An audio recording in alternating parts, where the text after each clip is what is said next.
Bună, sunt Alina Baciu, sunt make-up artist Cupio și am realizat un machiaj de toamnă pe frumosul meu model, Cristiana. Sper să vă placă. Aștept și alte sugestii din partea voastră, dacă doriți să vedeți și alte machiaje. Până atunci vă invit să vedeți exact cum am realizat acest machiaj. Iar dacă vă place, o să vă rog să dați un like, un share și un subscribe.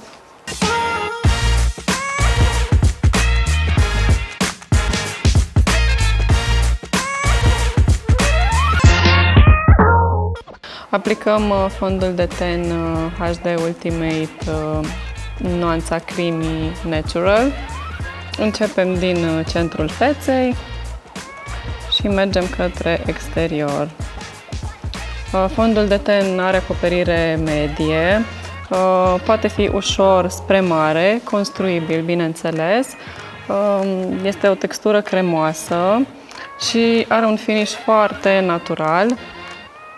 Deși are o acoperire bună, are și o rezistență îndelungată, astfel puteți să-l purtați de dimineața până seara fără probleme, pentru că este și rezistent la transfer. Îl aplic cu o pensulă Duo Fiber din păr sintetic, numărul 504, și îl difuzez foarte bine pe ten. O să aplic anticearcănul Wake Up în nuanța Light Nude, strict pe zonele mai întunecate. Acoperirea lui este una medie spre mare. Este bine să-l aplicați într-o cantitate mică și dacă este necesar, puteți construi intensitatea dorită. O să aplic rujul Cupiolicious în nuanța Frappuccino, ca și blush.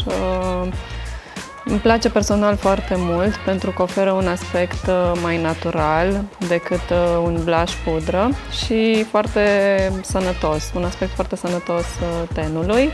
O să-l aplic pe mărul pometelui și apoi o să difuzez culoarea. Mă folosesc tot de pensula 504.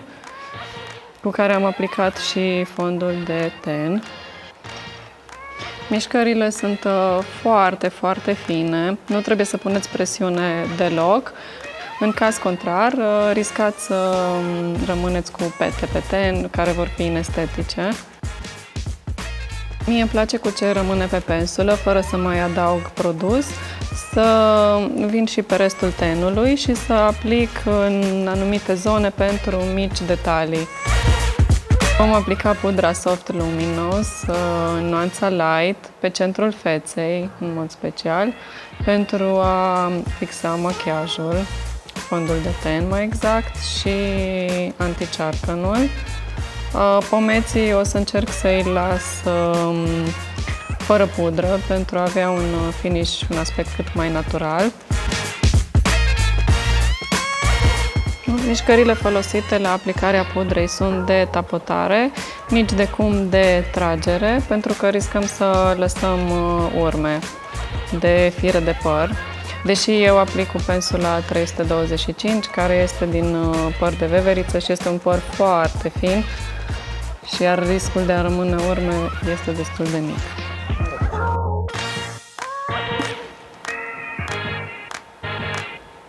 Aplicăm baza de machiaj pentru pleoape, care ne va ajuta ca fardul să se mențină foarte bine pe tot parcursul zilei și să nu se strângă în pliul pleoapei. Folosim a treia nuanță din paleta Nude Flavors. O aplicăm pe toată pleoapa și difuzăm foarte bine culoarea.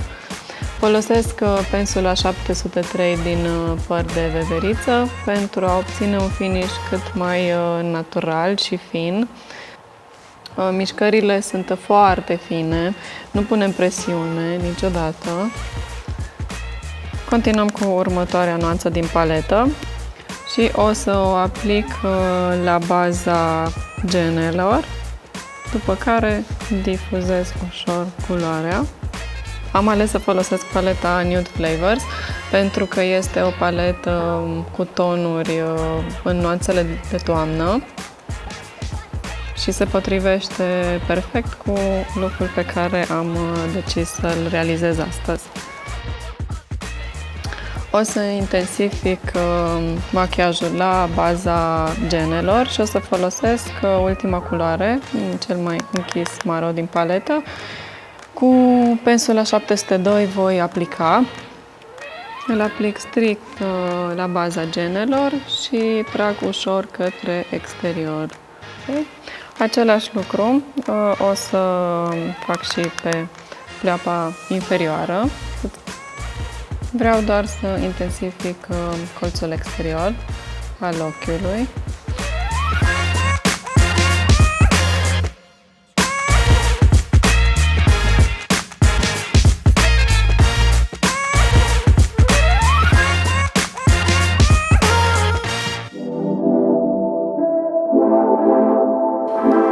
O să aplic nuanța cea mai deschisă, exact sub sprânceană. Acest lucru ne creează un efect de luminozitate și un ușor efect de lifting pentru sprânceană. Același lucru îl voi face și în colțul intern. Voi aplica nuanța cea mai deschisă. Personal îmi place foarte mult pentru că luminează privirea și este o luminozitate care există în mod natural.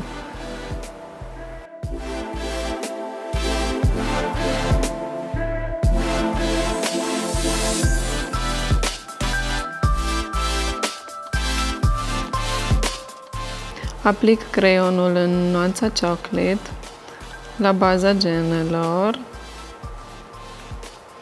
Nu trasez o linie foarte dreaptă, foarte grafică. Pur și simplu îl aplic. Iar apoi vin cu o pensulă de smudge. Este pensula 303 și îl estompez puțin.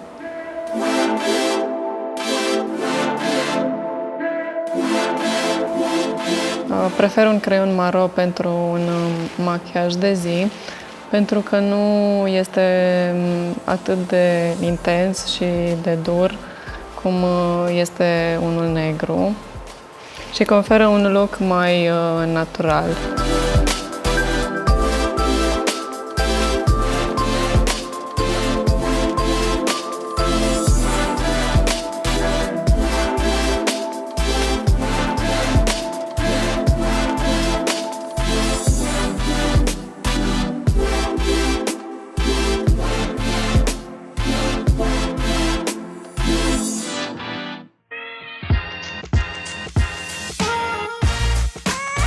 Pentru a crea un efect de ochi migdalați, o să-i aplic și pe conjunctivă culoarea chocolate.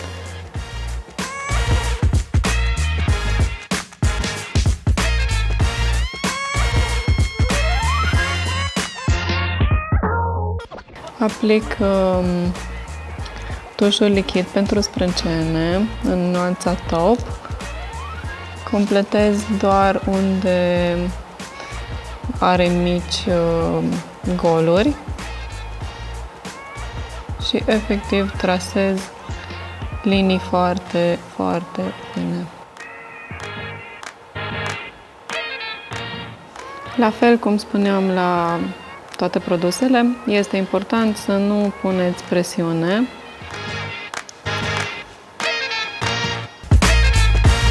Aplicăm mascara cât mai la baza genelor și revenim către vârfuri cu mișcări ușoare de zigzag.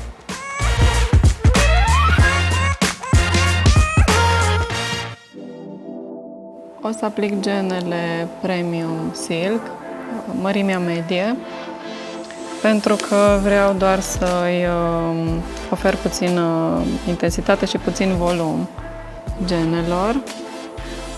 Genele Premium Silk sunt cele mai fine și mai subțiri gene. Sunt chiar mai subțiri decât genele noastre naturale.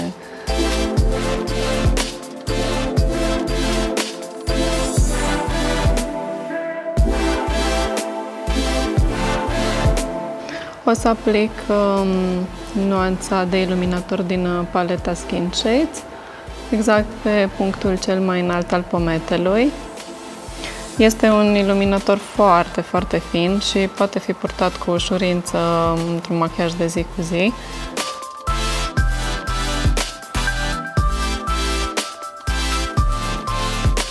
Aplicăm creionul în nuanța Peachy.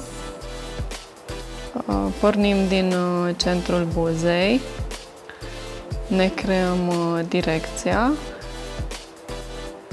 continuăm spre exteriorul buzei, încercăm să nu ridicăm creionul de prea multe ori pentru a nu crea acele spații întrerupte. La fel, îl aplicăm pe buza inferioară și o să-l aplic chiar pe toată buza. Astfel îmi creez o bază de culoare care va oferi și rezistență.